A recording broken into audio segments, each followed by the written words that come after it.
আজ আমার পরম কারণ কিছু লক্ষ্যের নারায়ণক একেলগে ৰখি যি বিশ্ব ব্ৰহ্মাণ্ডৰ পৰা যি পৰম ৰামৰ জগৎজনৰ উভয় চৰণত এই দিনসী নাৰদৰ শতসহস্ৰ কোটি প্ৰণাম।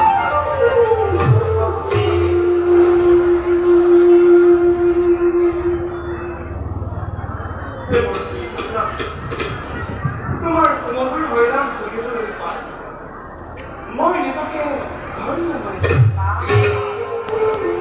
কোৱাচোন দেৱতী, তোমাৰ আগৰ উদ্দেশ্য স্বয়ং জগতৰ প্ৰতি জনাই কৰিব আজি মই ক'ব লাগে এই বৈকুণ্ঠলৈ আগমনৰ উদ্দেশ্য।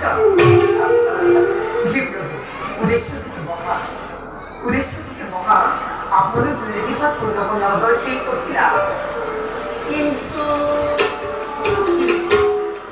কিন্তু বলি কেউ লাগে বলছি দেবতো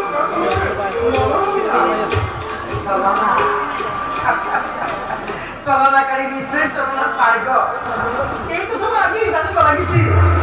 কিন্তু জনাই এই সৃষ্টি আদি অন্ত বুজিব পৰা শক্তি মোক একে ভাবি তথাপিতো নজৰৰ ঘৰ ধৰি এই দৰ্শন কৰিছে যেতিয়া অৱশ্যে ক'বই জানিব পাৰিছো আপোনাৰ এই পৰীক্ষাত চৰকাৰে নিজে এই বৈকুণ্ঠ ত্যাগ কৰি মৰ্যাদা কৰিলে জানিব পাৰে ইয়াৰ কাৰণ তাৰ বাবে তুমি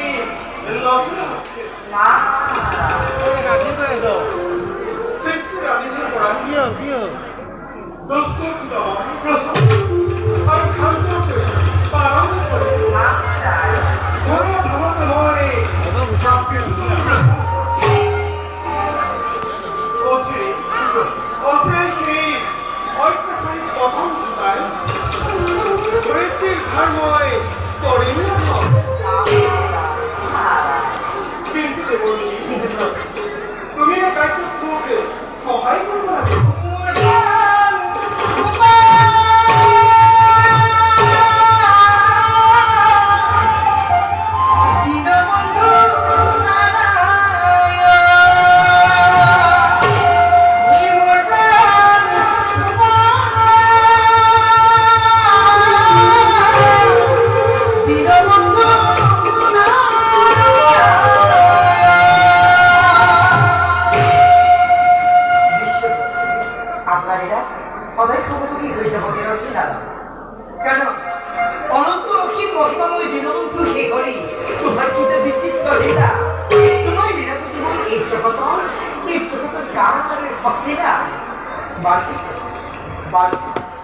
আপোনালোকৰ আধ্যাত্মিক কৰি সম্পত্তি ব্ৰহ্মাণ্ডৰ কল্যাণৰ অপেক্ষে এই গুৰুত্ব কাৰ্য সাধনৰ বাবে নিজকে কৰ্তব্য